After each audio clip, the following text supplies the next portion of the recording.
રાધે રાધે. આજના આ ઊંડાણપૂર્વકના અભ્યાસમાં આપણા તમામ ગુજરાત લવર્સ એટલે કે ગુજરાતી લવર્સનું હૃદયપૂર્વક સ્વાગત છે. રાધે રાધે. આજે આપણે એક એવા વિષય પર વાત કરવાના છીએ જે આપણી રોજિંદી સૌથી મોટી મૂંઝવણ છે.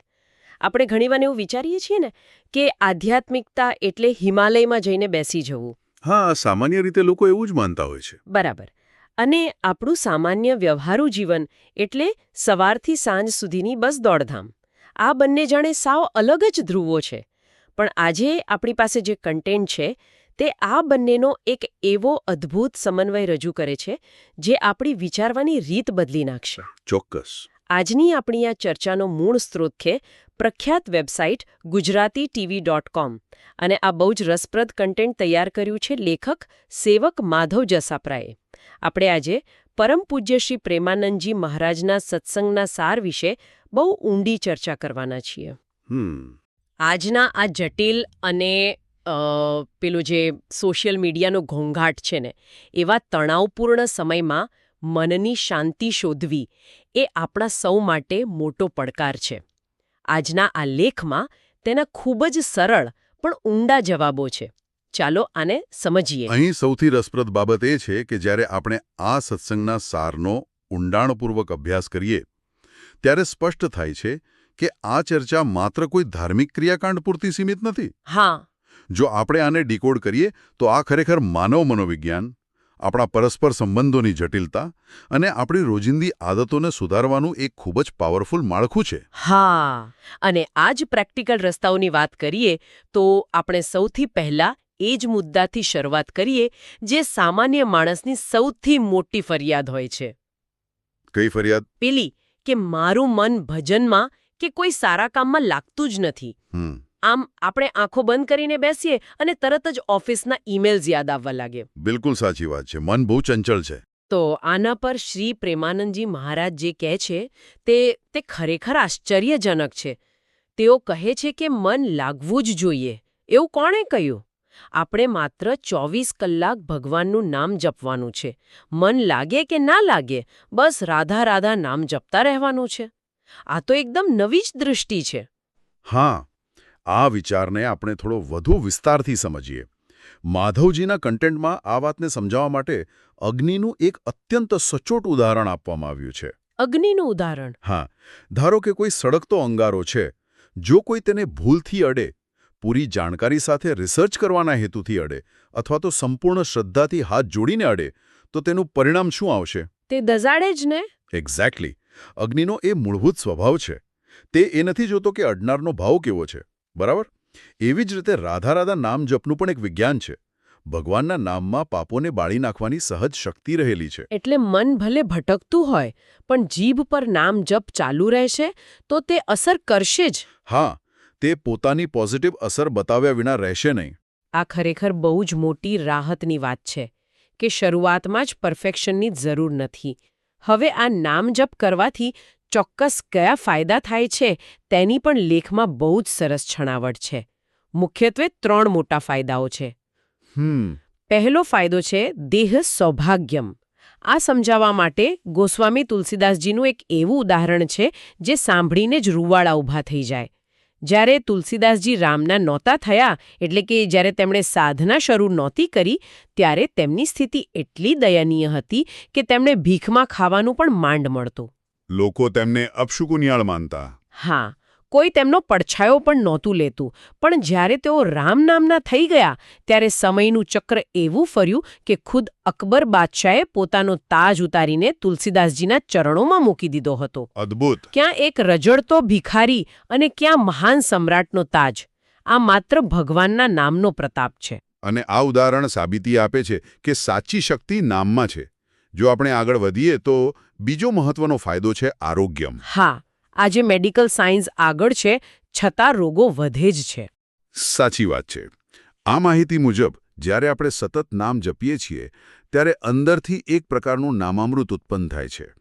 આ નામામૃત આપણા પાપોથી થનારા મોટા રોગોની અસરને નષ્ટ કરે છે અને અકાળ મૃત્યુથી બચાવે છે.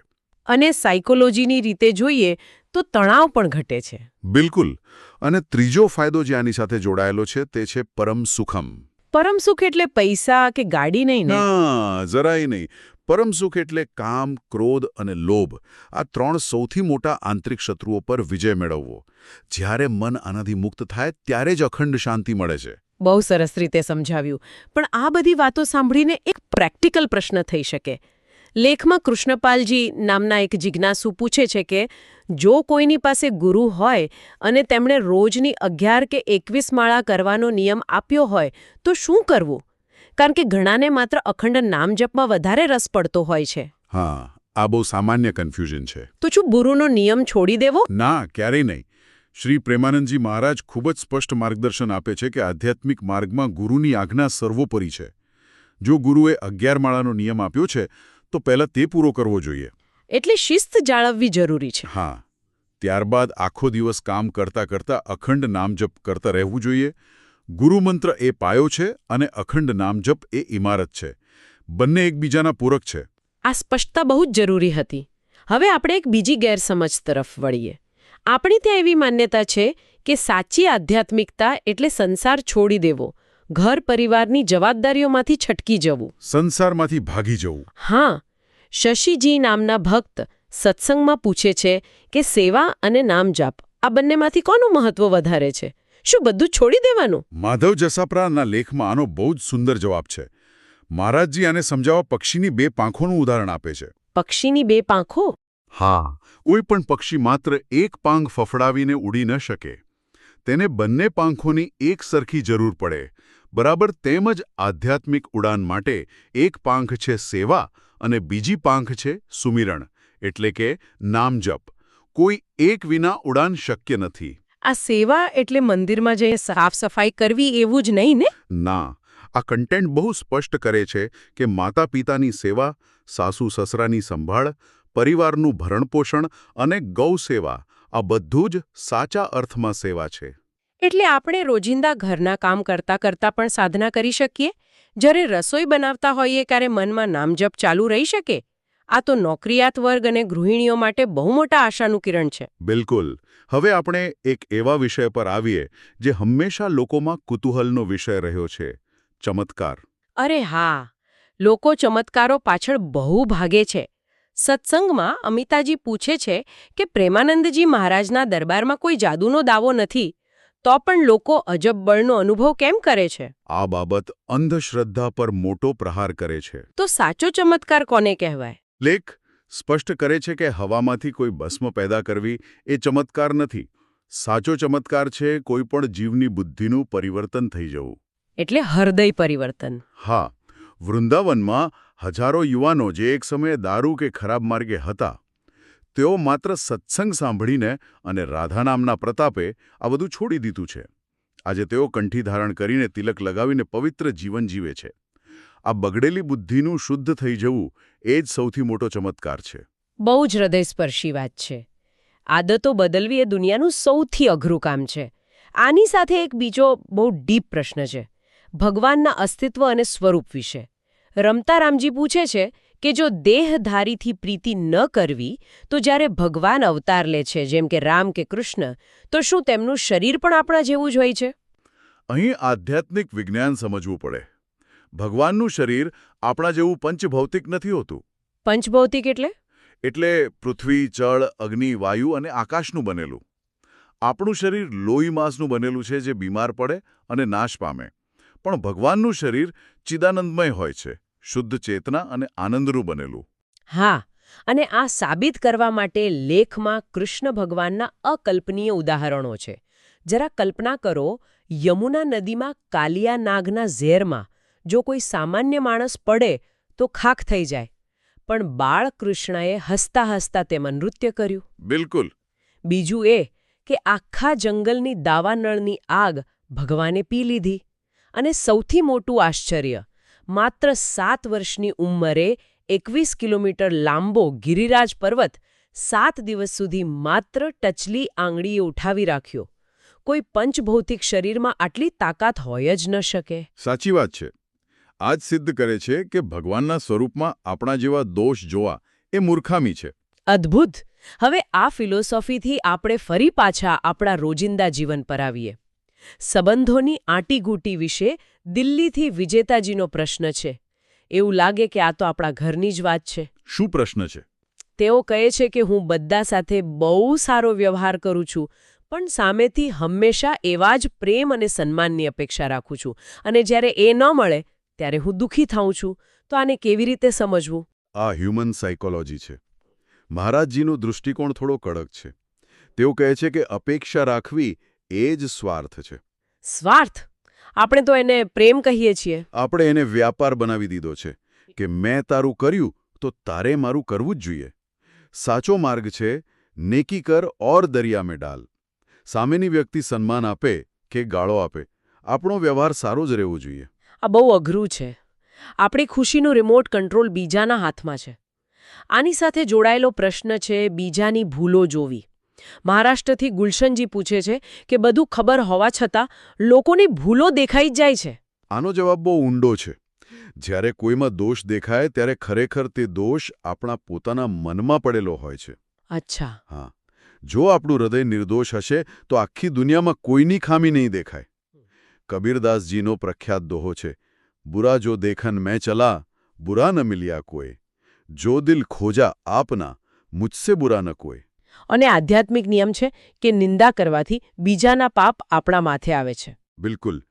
નિંદા એક ધીમું ઝેર છે. અને પાપકર્મોની વાત આવે ત્યારે આ લેખમાં પાપકર્મનું અર્થશાસ્ત્ર બહુ જ સરસ સમજાવ્યું છે. હા, ખરાબ આદતો વિશે. હા, પાપકર્મો એ વ્યાજખોરના ચક્રવૃદ્ધિ વ્યાજ જેવા છે. જેમ વ્યાજ પર વ્યાજ લગાડીને વ્યાજખોર બધું છીનવી લે, તેમ નાનું પાપ સમયસર રોકવામાં ન આવે તો આધ્યાત્મિક રીતે બરબાદ કરી નાખે. આનાથી બચવા નામજપ અને પ્રાયશ્ચિત બહુ જ જરૂરી છે. હા, ફાઇનાન્શિયલ ઉદાહરણ ખરેખર ગજબનું છે. તો જો આખા સત્સંગના સારનો આપણે નિચોડ કાઢવો હોય તો સ્પષ્ટ છે કે આધ્યાત્મિકતા એ સંસારથી ભાગવાની પ્રક્રિયા જરાય નથી. ખરેખર તો તે જાગવાની પ્રક્રિયા છે. સતત નામજપ, નિસ્વાર્થ સેવા અને પોતાના મનને શુદ્ધ રાખવું એ જ સાચો માર્ગ છે. આ બિલકુલ સચોટ સારાંશ છે. અને આના આધારે હું સાંભળનાર દરેક વ્યક્તિને છેલ્લે એક વિચારવા જેવો પ્રશ્ન આપવા માંગુ છું. ચોક્કસ. આજે આપણે સાંભળ્યું કે જ્યારે આપણે બીજામાં દોષ જોઈએ છીએ ત્યારે તે કચરો આપણા પોતાના મનમાં હોય છે. જો આપણે આ વાતને પૂરેપૂરી સાચી માની લઈએ તો જરા કલ્પના કરો, આવતીકાલ સવારથી જ આપણા રોજિંદા વાર્તાલાપમાં અને સોશિયલ મીડિયા પર લોકો વિશે કમેન્ટ કરવાની આપણી આદતમાં કેવો ધરખમ ફેરફાર આવી જાય. શું આપણું આખું વિશ્વ બદલાઈ ન જાય? આ ખરેખર આપણી વિચારધારાને બદલી શકે તેવો પ્રશ્ન છે. આપણા તમામ સાંભળનાર ગુજરાત લવર્સ એટલે કે બધાય ગુજરાતી લવર્સનો આજના આ ઊંડાણપૂર્વકના અભ્યાસમાં જોડાવા બદલ ખૂબ ખૂબ આભાર. આ અદ્ભુત માહિતી આપણા સુધી પહોંચાડવા માટે આપણે સોર્સ વેબસાઇટ gujaratitv.com અને તેના કન્ટેન્ટ લેખક સેવક માધવ જસાપરાનો હૃદયપૂર્વક આભાર માનીએ છીએ. બિલકુલ. જો આપને આ વાર્તાલાપ સારો લાગ્યો હોય તો આપનો અભિપ્રાય કોમેન્ટ બોક્સમાં લખી અમને મોકલવાનું ચૂકશો નહીં. અને હા, આધ્યાત્મ અને જીવનના આવા વિશ્લેષણો માટે અમારે ચેનલ અને gujaratitv.com ને લાઇક, શેર, સબસ્ક્રાઇબ કરો. Our channel and send your review in comment box. Radhe Radhe. Radhe Radhe.